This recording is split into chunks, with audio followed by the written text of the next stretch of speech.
जय हिंद फ्रेंड्स। तो हम पढ़े थे धीर सिंह धाबाई की शिक्षा मूल्यांकन की बुक और इस बुक में पहुंच चुके हैं हम पेज नंबर 99 पर। तो पेज नंबर 99 में हम क्या देखने वाले हैं, आज हम पढ़ने वाले हैं व्यवहार के कुछ जीवी के आधारों के बारे में। जो नए बच्चे जुड़े हैं उनके लिए बता दूं कि इस वाले सेशन में हम सिर्फ और सिर्फ बातों के थ्रू कॉन्सेप्ट को क्लियर करने की और चीजों को याद करने की कोशिश करते हैं। तो फटाफट से शुरू करते हैं। व्यवहार के जीवी के आधार कौन कौन से होते हैं, आप जो बिहेव करते हैं उसके पीछे बहुत सारे बायोलॉजिकल एस्पेक्ट काम कर रहे होते हैं। वो कौन कौन से पहलू है, तो यहाँ हम मेजरली पढ़ने वाले तंत्रिका तंत्र के बारे में। देखो तंत्रिका तंत्र मेनली दो पार्ट में बटा होता है, एक तो केंद्रीय तंत्रिका तंत्र, वहीं एक परिधि तंत्रिका तंत्र। एक और इसका क्लासिफिकेशन हो सकता है संवेदी और पेशी। संवेदी वो होता है जो आपकी सेंसेस से सूचनाएं ग्रहण करता है, आपके तंत्रिका तंत्र तक पहुंचाता है। पूरा तंत्रिका तंत्र हमारा तंत्रिका तंत्र पूरे शरीर को रेगुलेट करने का काम करता है। ठीक है, तो केंद्रीय तंत्रिका संवेदी तंत्रिका तंत्र वो होता है जो आपकी सेंसेस से सूचना लेता है, तंत्रिका तंत्र तक पहुंचाता है। और पेशी वो होता है जो पेशी तंत्रिका तंत्र वो तंत्र होता है जिसमें सूचनाएं आपके तंत्रिका तंत्र से ली जाती है और कुछ इंद्रियों तक पहुंचाई जाती है। ठीक है, तो ये रिवर्स इस तरीके से रिवर्सिबिलिटी पाई जाती है इनमें। अब थोड़ा सा अदर क्लासिफिकेशन देखें तो वो है हमारा कुछ केंद्रीय और परिधि। केंद्रीय तंत्रिका तंत्र बेसिकली वो तंत्रिका तंत्र होता है जो दो भागों में बटा होता है, एक तो मस्तिष्क, एक मेरुरज्जु। वहीं परिधि तंत्रिका तंत्र वो तंत्र होता है जो बेसिकली टू पार्ट्स में बटा होता है। बेसिकली ये भी दो ही भागों में बटा होता है। ठीक है, जिसका एक हिस्सा होता है कुछ ऐच्छिक कार्यों वाला, कुछ एक हिस्सा होता है अनैच्छिक कार्यों वाला। तो फटाफट से इनके बारे में जानना शुरू कर देते हैं। केंद्रीय तंत्रिका तंत्र मस्तिष्क को बढ़ना शुरू करते हैं।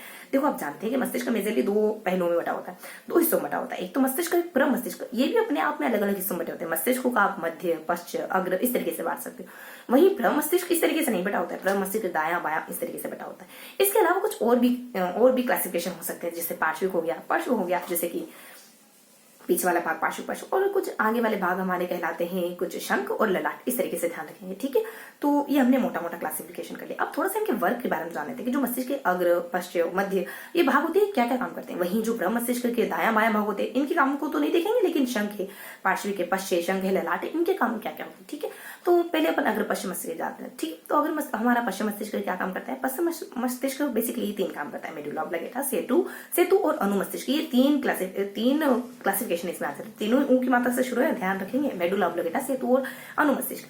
मेडुला ऑब्लिगेटा आपकी बेसिक जो अनैच्छिक क्रियाएं होती है, सांस लेना वगैरह है ना, रक्तचाप वगैरह, हृदय धड़कना, ये सारे काम करता है। सेतु नींद से जुड़ा हुआ माना जाता है, नींद उपद्रव से जुड़ा, बेसिकली नींद से जुड़ा हुआ माना जाता है। वहीं हमारा अनुमस्तिष्क बेसिकली आपके शरीर के बैलेंस बनाने का काम करता है। वहीं अगर आ जाए मध्य मस्तिष्क पर, तो मध्य मस्तिष्क बेसिकली आपकी भावनाओं को कंट्रोल करने का, फीलिंग, इमोशन, लव, प्यार, घृणा, हेट। लव और प्यार, लव है, घृणा है, अपनापन है, ये लगाव है, सहानुभूति, ये सारी चीजें यहाँ से ही ओरिजिन होता है इनका। ठीक है, यहाँ से ही उत्पन्न होती है। अगला हम देखें पश्चिम मस्तिष्क के बारे में। देखो पश्चिम मस्तिष्क में हमको मोटा मोटी बस इतना जानना है कि इसके दो हिस्से हो सकते हैं। एक तो देखो ये पश्चिम मस्तिष्क आपकी फीलिंग, इमोशन का भी काम करते हैं, वहीं आपके दिमाग से जुड़ी, यानी संज्ञान और भाव दोनों ही काम ये करता है। ठीक है, अब इसके दो हिस्से होते हैं, एक एक अर्धचेतक, एक चेतक। अर्धचेतक आपके खाना पीना, सोना, काम, ये जो बेसिक जरूरतों के काम होते हैं वो सारे कंप्लीट किए जाते हैं इसकी तरफ। वहीं जो चेतक मस्तिष्क होता है ये कुछ अलग तरीके का, कुछ यूनिक काम करता है। सूचनाओं को वलकुट तक और वलकुट से सूचनाएं ये कुछ शरीर के अंगों से वलकुट तक और वलकुट से शरीर के अंगों तक ले जाने का काम करता है। थोड़ा सा टेक्निकल है लेकिन इसको ऐसे ही ध्यान रखेंगे।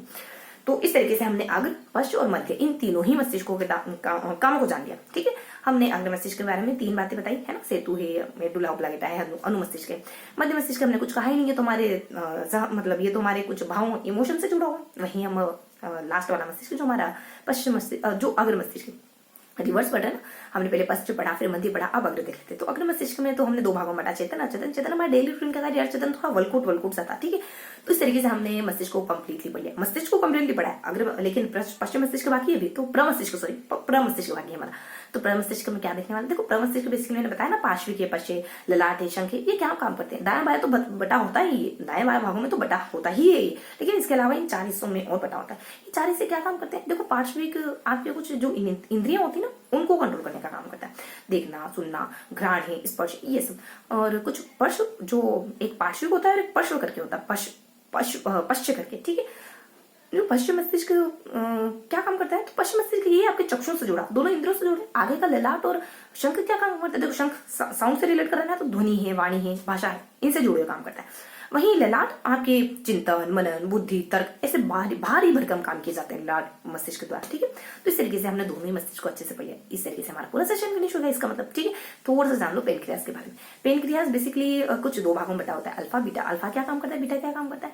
देखो अल्फा जो होता है ना वो एक हार्मोन स्रावित करता है, बीटा इंसुलिन और अल्फा हमारा कुछ XYZ, ठीक है। तो जो बीटा हार्मोन होता है इंसुलिन हार्मोन स्रावित करता है, इसमें कुछ अगर ये ज्यादा हो जाए ना तो बच्चा चिड़चिड़ा हो जाता है। इंसुलिन हार्मोन ज्यादा हो जाता है मतलब हम चिड़चिड़े हो जाते हैं। कुछ इल्पोमिनिया करके इसका टेक्निकल शब्द आता है कि ये बेसिकली बच्चे में ये लक्षण दिखाई दे रहे हैं जिनका मतलब होता है चिड़चिड़ाहट, ठीक है।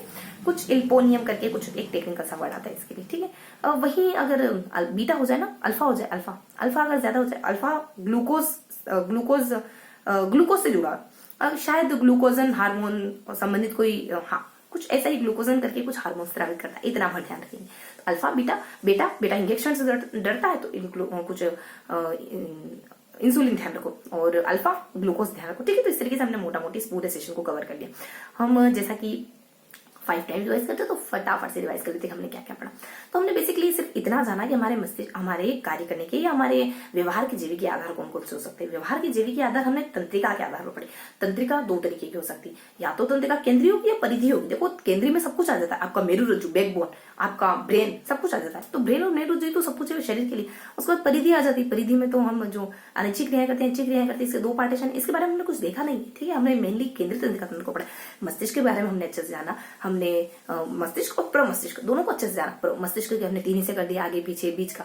प्रमस्तिष्क के हमने 4 हिस्से कर दिए, 2 पीछे के, 2 यहाँ के, आगे के, लाट और शंख वगैरह। इस तरीके से हमने इस पूरे सेशन को कवर करा। तो कुछ 3 बार और दोहराए तो हमने क्या पढ़ा है। और हाँ, पेनक्रिया के बारे में कुछ 2 क्लासिफिकेशन पढ़े, अल्फा बेटा हमारा इंजेक्शन यानी कुछ इंसुलिन, और अल्फा हमारा ग्लूकोज है। इस तरीके से हमने मोटा मोटी जाना। और 3rd बार दोहरा लेते हैं। हमने पढ़ा है व्यवहार के जीविकी आधार कौन से होते हैं। तंत्रिका तंत्र व्यवहार का जीविकी आधार है, जिसके 2 हिस्से हैं, केंद्रीय और परिधि। केंद्रीय को हम कुछ 2 हिस्सों में बांट सकते हैं, मस्तिष्क वगैरह और मेरुदंड। और दूसरा वाला जो है उसको हम कुछ ऐच्छिक अनैच्छिक में बांटते हैं। इनको भी हम क्लासिफाई करते हैं। मस्तिष्क 3 तरीके का हो जाता है।